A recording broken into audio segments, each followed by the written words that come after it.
Hello everyone,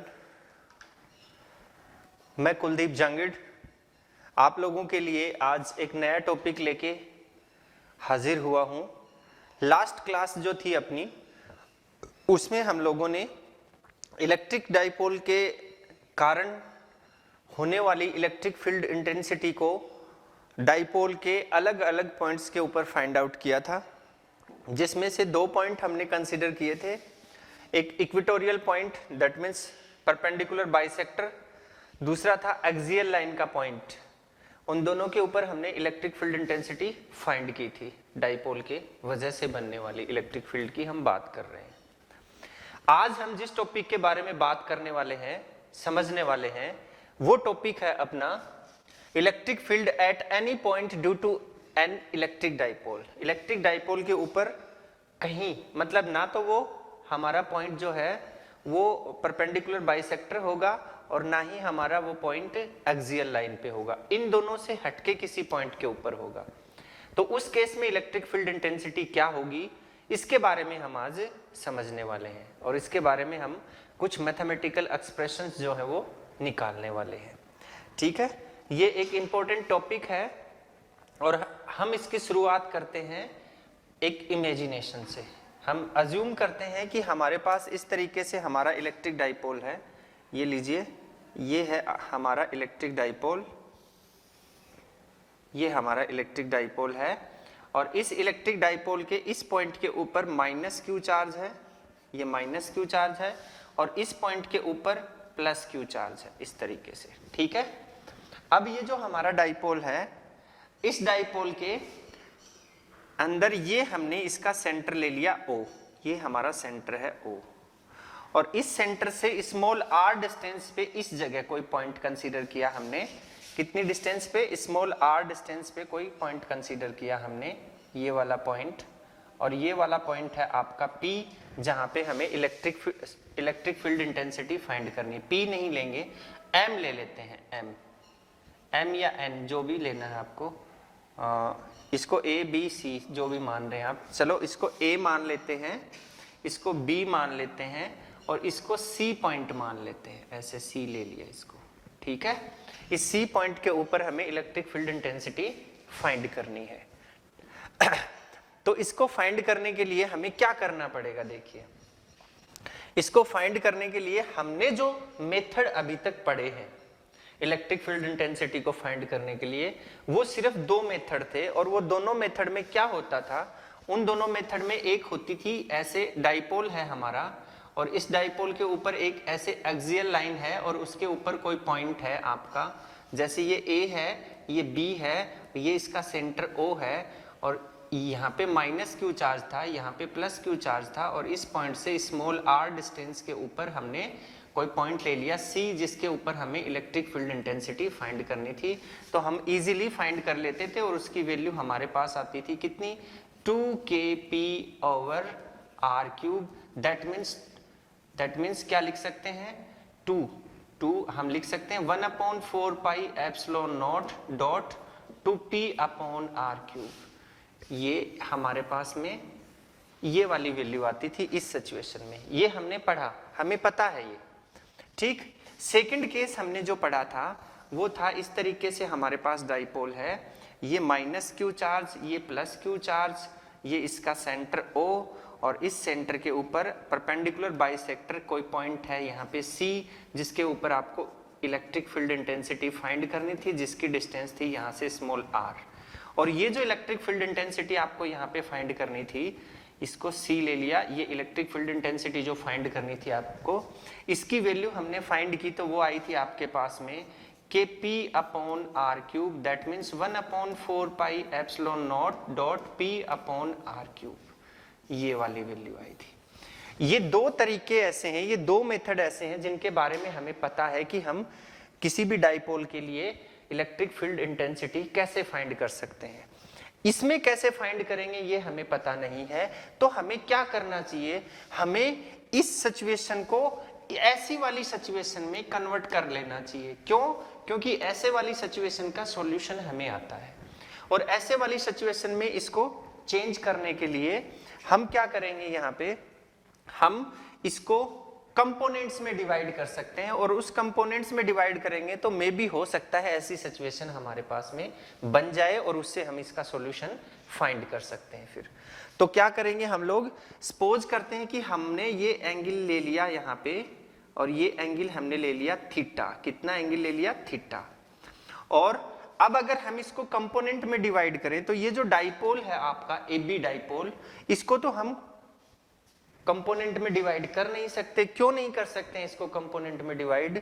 क्योंकि इस dipole के अंदर डायरेक्शन नहीं होती, और इस डाइपोल की अपनी कोई डायरेक्शन नहीं होती। ये एक स्केलर क्वांटिटी है, तो स्केलर को हम कभी भी क्या नहीं कर सकते, स्केलर को हम कभी भी कंपोनेंट्स में डिवाइड नहीं कर सकते। उसके लिए हमें एक वेक्टर क्वांटिटी की जरूरत पड़ेगी, और वेक्टर क्वांटिटी जो है वो क्या आएगी इसके अंदर? इसके अंदर जो हम देख रहे हैं यहाँ पे देखिए, ये P फॉर डाइपोल मोमेंट। क्या होता है P फॉर डाइपोल मोमेंट? ठीक है। और डाइपोल मोमेंट क्या है? डाइपोल मोमेंट जो है E का फंक्शन है यहाँ पे, ये भी देखिए। तो हम लोग क्यों ना इसको चेंज कर लें, ठीक है। किस में चेंज कर लें हम इसको? हम इसको डाइपोल मोमेंट के कंपोनेंट में चेंज कर लेते हैं। तो देखिए हमें इस बात का पता है कि डाइपोल मोमेंट की जो डायरेक्शन होती है वो नेगेटिव चार्ज से पॉजिटिव चार्ज की तरफ होती है। इस तरीके से नेगेटिव से पॉजिटिव चार्ज की तरफ होती है, नेगेटिव से पॉजिटिव चार्ज की तरफ होती है। इस तरीके से इसके डाइपोल मोमेंट की डायरेक्शन है ये हमारे पास। ये लीजिए, इसको शो कर रहे हैं हम लोग यहाँ पे। ये डाइपोल मोमेंट की डायरेक्शन है, इसको हमने P से डिनोट कर दिया। ये डाइपोल मोमेंट की डायरेक्शन है। तो हम इसको, अगर डायरेक्शन है तो ये वेक्टर क्वांटिटी है, तो हमने इसके दो कंपोनेंट बना दिए। और वो कंपोनेंट जो है वो किसके बेस पे बनाए हमने? वो कंपोनेंट बनाए हमने इस थीटा एंगल के बेस पे। तो इस तरीके से हमारे कंपोनेंट बन गए हैं। मान लीजिए कि ये हमारे पास में ऐसे कंपोनेंट बन गए हैं इस तरीके से। ये हमारा P है, इस तरीके से ये P है। इसको मैं हाईलाइट कर देता हूँ और कंपोनेंट्स में डिवाइड कर देता हूँ। ये लीजिए, ये हमारा P है, ये आपका P हमारा डाइपोल मोमेंट। और एक डाइपोल है आपका ये बना इस तरफ, और दूसरा जो है वो हमारा ये कंपोनेंट बना इस तरफ। ऐसे हमारे पास दो अलग अलग कंपोनेंट बन गए हैं। इन कंपोनेंट्स को हम दिखाएंगे यहाँ पे। तो ये कंपोनेंट जो है ये बन गया आपका P cos थीटा, और ये कंपोनेंट जो है ये बन गया आपका P sin थीटा। और ये इन दोनों के बीच का रिजल्टेंट है, क्योंकि ये दोनों एक दूसरे के परपेंडिकुलर हैं, तो ये इनका रिजल्टेंट है। मतलब इन दोनों का जो वेक्टर सम होगा वो इसके इक्विवेलेंट होगा। तो ये हमारी व्यवस्था बनी, यहाँ पे अरेंजमेंट बन गया है। अब अगर इस लाइन को मैं थोड़ा पीछे लेके जाऊं, ऐसे पीछे ले आया, इसको यहाँ पे ले आया ऐसे, तो हमारे पास एक सिचुएशन बनी। देखिए कौन सी सिचुएशन बनी, ध्यान से देखिएगा। अगर हम पहले इस कंपोनेंट को कंसीडर करते हैं, किस कंपोनेंट को? P cos थीटा को। तो ये जो डिस्टेंस है जो हमने R ली है यहाँ पे, ये डिस्टेंस हमने कितनी ली है? ये डिस्टेंस हमने ली है R, ठीक है, सेंटर से। किसके सेंटर से? डाइपोल के सेंटर से। तो इस डिस्टेंस R से हमारे पास में ये जो लाइन बन रही है, ये लाइन जो है ये एक्सियल पॉइंट, ये मतलब इस सिचुएशन को डिनोट कर रही है। देखिए ध्यान से, अगर हमने इस डाइपोल मोमेंट को कंपोनेंट के बेस पे अलग अलग किया, तो उस बेस पे ही हम इस डाइपोल को भी अलग अलग मान लेते हैं। जैसे ये यहाँ पे आपका -q और ये यहाँ पे आपका +q, ये दो पॉइंट हो गए इसके लिए। और इसके लिए भी ये आपका -q और ये आपका +q, ये आपके पॉइंट हो गए। तो दो डाइपोल को भी हमने अलग अलग पार्ट में और डाइपोल मोमेंट के बेस पे डिवाइड कर दिया। तो इस पहले केस को अगर हम देखें तो देखिए सिमिलर प्रोसेस आ रहा है। ये सेंटर से इसकी डिस्टेंस r है पॉइंट की, यहाँ भी सेंटर से इसकी डिस्टेंस r है। तो ये सिचुएशन हमारे पास में बन गई इस कंपोनेंट के लिए। और अगर इसकी बात करें तो इसके लिए ये जो पॉइंट है C, ये परपेंडिकुलर बाइसेक्टर बन गया है, मतलब इक्विटोरियल पॉइंट बन गया। देखिए ध्यान से, इस तरीके से इसको अगर मैं उठा के यहाँ से ऐसे पकड़ के यहाँ पे रखूं तो ये वाली सिचुएशन हमारे पास में आ गई है। तो अब हम इसका सॉल्यूशन फाइंड कर सकते हैं। कैसे फाइंड कर सकते हैं वो देखते हैं। देखिए ये जो केस था, इस केस में हमारे पास जो डायरेक्शन आती थी नेट इलेक्ट्रिक फील्ड की, वो डायरेक्शन होती थी हमारे पास में ये वाली डायरेक्शन होती थी, ये डायरेक्शन होती थी हमारे पास, ठीक है।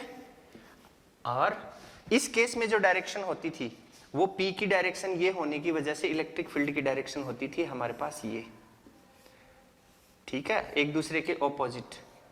ये हमने लास्ट क्लास में पढ़ लिया है। तो इसकी डायरेक्शन ये है और इसकी डायरेक्शन ये है। तो इन दोनों की डायरेक्शन के अकॉर्डिंग तो इसकी डायरेक्शन तो हमारे पास में हो गई ये, जिसको हमने मान लिया E1 वेक्टर। क्या मान लिया? E1 vector.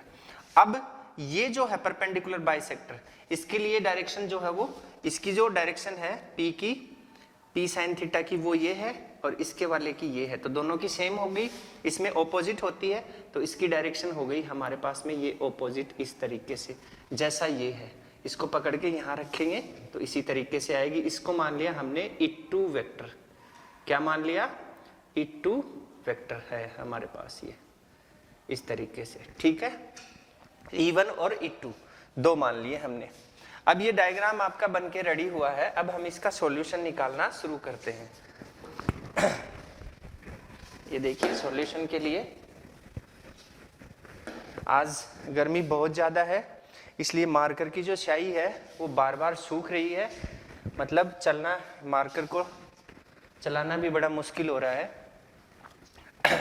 ये सिचुएशन हमारे पास आ गई है। अब देखिए सॉल्यूशन निकालते हैं, E1 की वैल्यू निकालते हैं। तो E1 की वैल्यू के लिए हम यहाँ पे राइट कर सकते हैं, एक स्टेटमेंट लिख सकते हैं। वो क्या लिखेंगे अपन लोग? स्टेटमेंट में हम यहाँ पे राइट करेंगे, देखिए कि the electric field due to axial line of a, हम लोग लिख सकते हैं सबसे पहले, वही मैंने बताया, यहाँ पे स्याही जो है वो ज्यादा ही सूख रही है। Electric field due to a dipole moment P cos theta. Dipole moment P cos theta की वजह से जो इलेक्ट्रिक फील्ड बन रही है वो E1 ली है हमने, P cos थीटा, ठीक है। तो उसको हमने P cos थीटा लिया। उफ, बहुत गर्मी है। P cos theta due to a dipole moment, ठीक है। अब इसको अगर हम डिनोट करें यहाँ पे तो आ जाएगा, एक्सियल लाइन के लिए है ये, फॉर द एक्सियल लाइन आप लिख सकते हैं यहाँ पे, for the axial line. Axial line बना इसके ऊपर, तो उसके लिए हमने लिखा यहाँ पे E1 इज इक्वल्स टू, हमारे पास में जो फॉर्मूला आया था उसी के बेस पे 2kP अपॉन R क्यूब। यहाँ पे P नहीं आएगा, यहाँ पे कंपोनेंट आएगा। कंपोनेंट क्या है आपका? Cos theta. ये बन गई आपकी फर्स्ट वैल्यू, और इसी वैल्यू को हम डिनोट कर सकते हैं E1 is equals to 1/4 pi epsilon naught, क्योंकि जो आपका डाइपोल है वो फ्री स्पेस में रखा हुआ है, KP cos theta upon R cube, ऐसे भी डिनोट कर सकते हैं इसको। इसको बनाया हमने इक्वेशन फर्स्ट। सिमिलरली अब की बार आपके पास में दूसरा कंपोनेंट क्या है? P sin theta. Electric field due to a dipole moment P sin theta for the equatorial line. तो इस केस में हम लोग इसको क्या लिखेंगे? E2 माना था इसको, ये देखिए E2 है यहाँ पे, ठीक है। नजर नहीं आ रहा है तो दोबारा से नोट कर देता हूं मैं, ये है आपका E2। तो यहाँ पे E2 इज इक्वल्स टू क्या हो जाएगा? कौन सी लाइन है? Equatorial line. तो क्या लिख देंगे आप? KP upon R cube. अब P नहीं आएगा, यहाँ पे क्या आएगा? P sin theta. तो क्या लिख देंगे आप? P sin theta is equals to, किसके इक्विवेलेंट होगा? 1/4 pi epsilon naught dot P sin theta over R cube. ये आपके पास में इक्वेशन बन गई है आपकी सेकंड नंबर। इस तरीके से दो इक्वेशन बन गई है। E1 और E2 की वैल्यू हमने फाइंड कर ली, बट हमारे पास में एक सिचुएशन और है।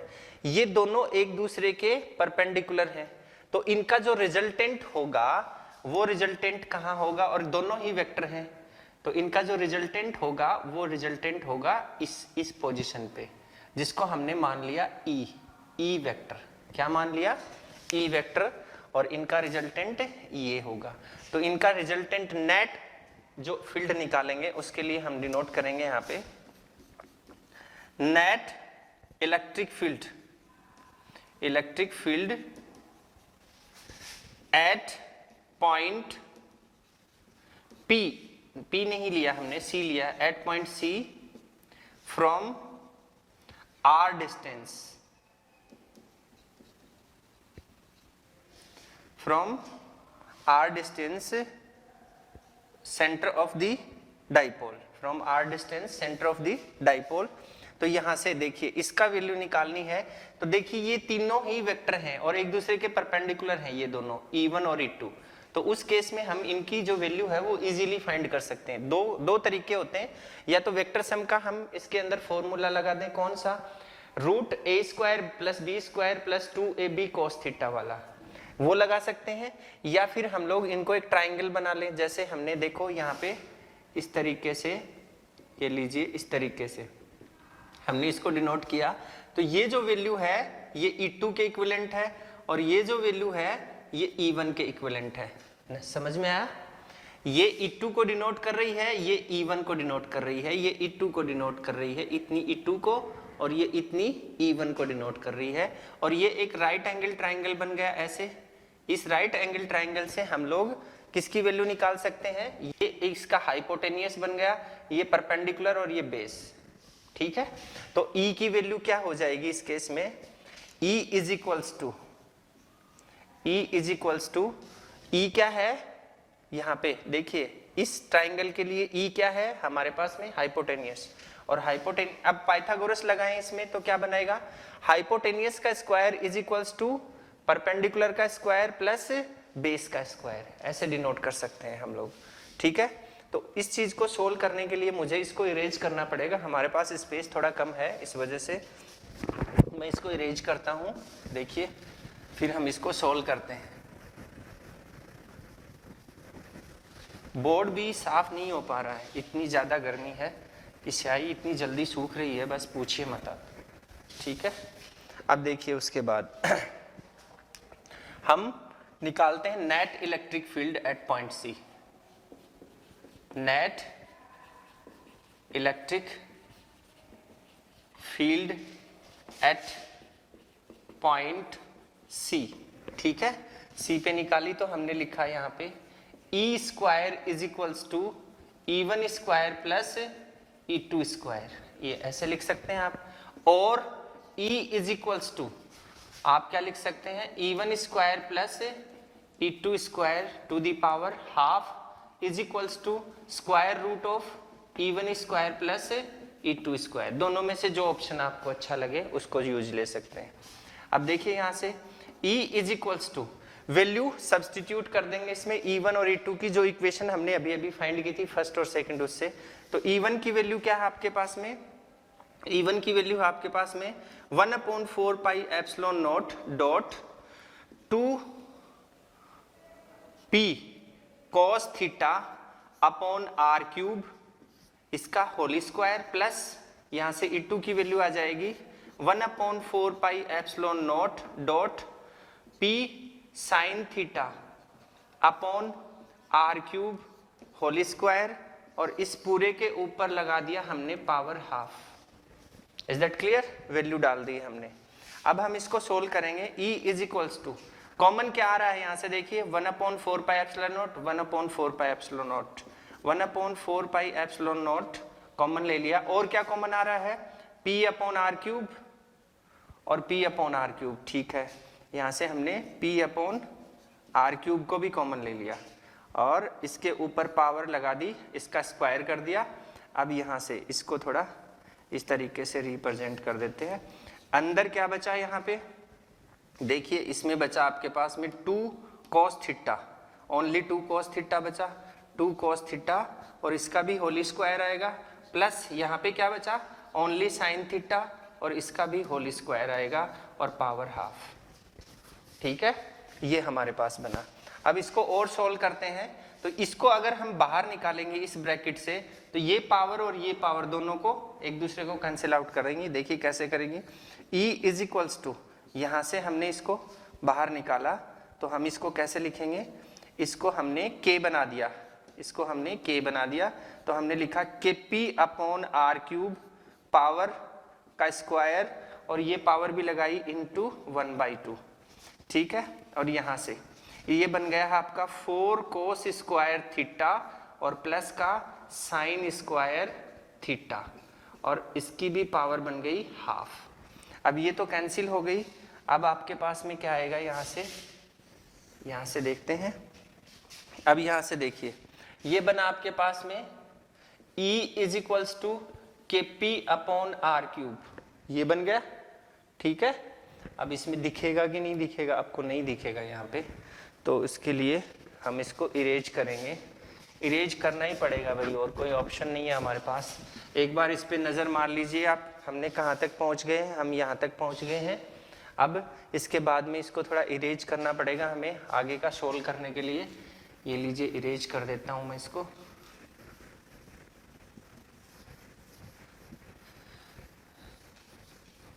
ये लास्ट वाली इक्वेशन रख ली मैंने, बाकी सबको इरेज कर दिया यहाँ से, ठीक है। अब देखिए यहाँ पे,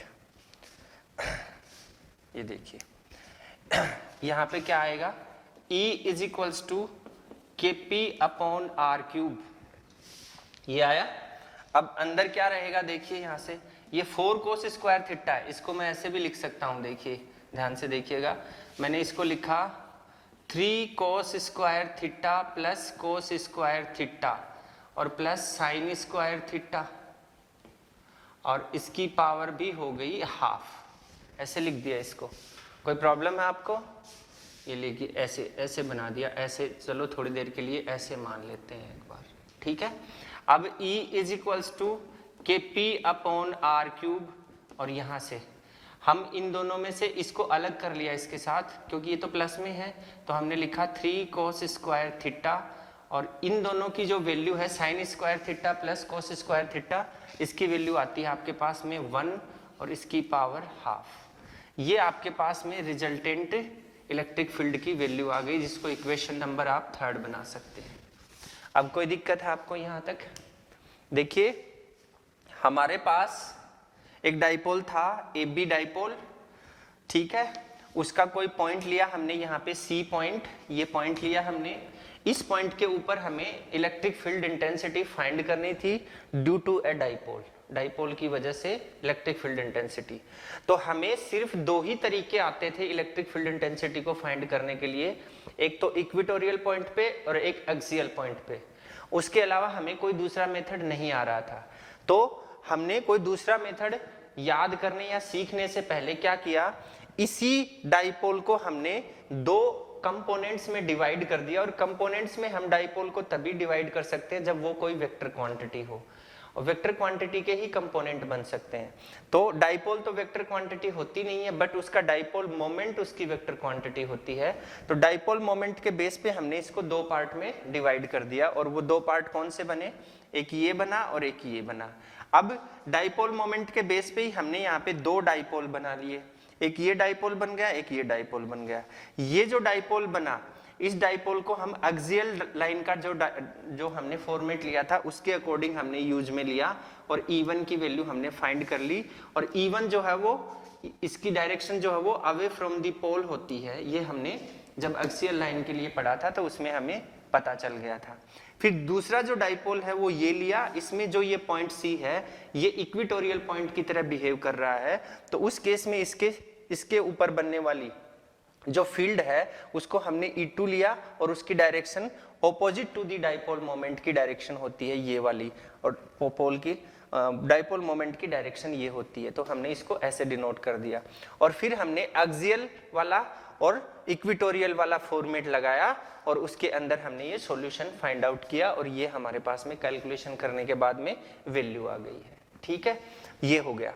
अब एक दिक्कत और आती है, वो क्या है, वो ये है कि ये जो रिजल्टेंट इलेक्ट्रिक फील्ड आई है हमारे पास, इस रिजल्टेंट इलेक्ट्रिक फील्ड की डायरेक्शन क्या होगी, इसकी जो डायरेक्शन है उस डायरेक्शन के बारे में हम लोग बात करने वाले हैं अभी। तो उस डायरेक्शन को फाइंड आउट करने के लिए हमने क्या किया, यहाँ पे एक एंगल बना दिया। अगर हम E2 को कंसीडर कर रहे हैं तो हमने यहाँ पे एक एंगल बना दिया और उस एंगल को मान लिया अल्फा, ठीक है। E2 और रिजल्टेंट के बीच के एंगल को मान लिया अल्फा, अगर हम E2 को कंसीडर करके डायरेक्शन निकालना चाहें तो फिर दोबारा से हमारे पास में ये एक राइट एंगल ट्रायंगल बन गया है, देखिए। और इस राइट एंगल ट्रायंगल में हम ये जो अल्फा एंगल है ये टेंजेंट में निकालेंगे। तो हमने लिखा है यहाँ पे tan alpha is equals to क्या होता है, परपेंडिकुलर अपॉन बेस। तो परपेंडिकुलर क्या है, E1 अपॉन E2। अब E1 और E2 की वैल्यू यहाँ पे पुट कर देंगे तो क्या आएगा, 2kp cos थीटा E1 की वैल्यू है और अपॉन आर क्यूब, सॉरी दोबारा से लिखना पड़ेगा, 2kp cos theta upon R cube, ये E1 की वैल्यू है, और kp cos sin theta upon R cube ये किसकी वैल्यू है, ये आपके पास में E2 की वैल्यू है इक्वेटोरियल पॉइंट के लिए। अब इसमें से जो कैंसिल होने वाली क्वांटिटी है, kp से kp कैंसिल हो गया, आर क्यूब से आर क्यूब कैंसिल हो गया, तो आपके पास में बचा क्या, यहाँ पे हमारे पास बचा यहाँ पे 2 cos थीटा, हमारे पास बचा 2 cos theta upon sine theta. और इसको अगर हम सोल्व करते हैं तो हमारे पास cos अपॉन साइन क्या होता है, कोट होता है, तो हम लिख सकते हैं 2 cot थीटा। तो वैल्यू क्या आई, tan alpha is equals to 2 cot theta. और इसको हम ऐसे भी लिख सकते हैं 2 अपॉन टेन थीटा, क्योंकि cot theta is equals to क्या होता है, 1 अपॉन टेन थीटा। तो ये डायरेक्शन आ गई, किसके बेस पे आई ये डायरेक्शन, E2 और रिजल्टेंट के बेस पे। अब अगर हम E1 के बेस पे निकालना चाहें और इसको बीटा एंगल, क्या ले लें, बीटा एंगल, तो उस केस में क्या होगा, देखिए tan beta is equals to, अब यहाँ पे देखिए ये आपका E2 बन गया और ये आपका E1 बन गया, यहाँ से यहाँ तक E1 है और यहाँ से यहाँ तक E2 है। तो इसमें देखिए परपेंडिकुलर अपॉन बेस ये बन गया है, ये परपेंडिकुलर बन गया है अब की बार E2 upon E1, that means इसका जस्ट ऑपोजिट हो गया है। तो इसकी जो वैल्यू आई थी उसको उल्टा करके लिख देंगे हम लोग, इसकी वैल्यू ये आई थी तो इसकी वैल्यू को हमने लिख दिया टेन थीटा बाई 2, ये टेन बीटा। इस तरीके से हम इसकी डायरेक्शन भी फाइंड कर सकते हैं। ये हमारा फिनोमेना है। अब इसमें कोई कंफ्यूजन आपको नहीं होना चाहिए। मैंने इतनी गर्मी में भी कोशिश की है आपको समझाने की, बहुत तेज गर्मी है, स्याही भी काम नहीं कर रही है बोर्ड पे, वो भी सूख रही है बार बार। तो आज का जो टॉपिक है उसके बारे में आप लोग थोड़ा एनालिसिस करेंगे और ये बड़ा ही इंपॉर्टेंट टॉपिक है। कॉम्पिटिटिव एग्जाम्स में इससे रिलेटेड कुछ क्वेश्चंस जो हैं वो पूछ लिए जाते हैं बहुत बार। और इसके अंदर ये जो थीटा एंगल है और ये जो डिस्टेंस है आर, इनको हम पोलर बोलते हैं और इन्हीं के बेस पे ये सोल्व होता है हमेशा। अब ये थीटा एंगल की वैल्यू अगर आपको 60 डिग्री दे दी जाए और इस आर की वैल्यू आपको कुछ भी दे दी जाए, मतलब 1 सेंटीमीटर 2 सेंटीमीटर या कुछ भी वैल्यू दे दी जाए, तो उस केस में हम इससे इस डाइपोल से जो नेट इलेक्ट्रिक फील्ड है वो हम इस फॉर्मूले के थ्रू फाइंड आउट कर सकते हैं। यहाँ से निकल जाएगी आपके पास थीटा और आर की वैल्यू से कंप्लीट सॉल्यूशन आ जाएगा हमारे पास। डाइपोल मोमेंट की भी वैल्यू हमें मिलेगी, ठीक है। इसी तरीके से उसकी डायरेक्शन को भी हम फाइंड आउट कर सकते हैं कि कौन सी साइड में उसकी डायरेक्शन होगी।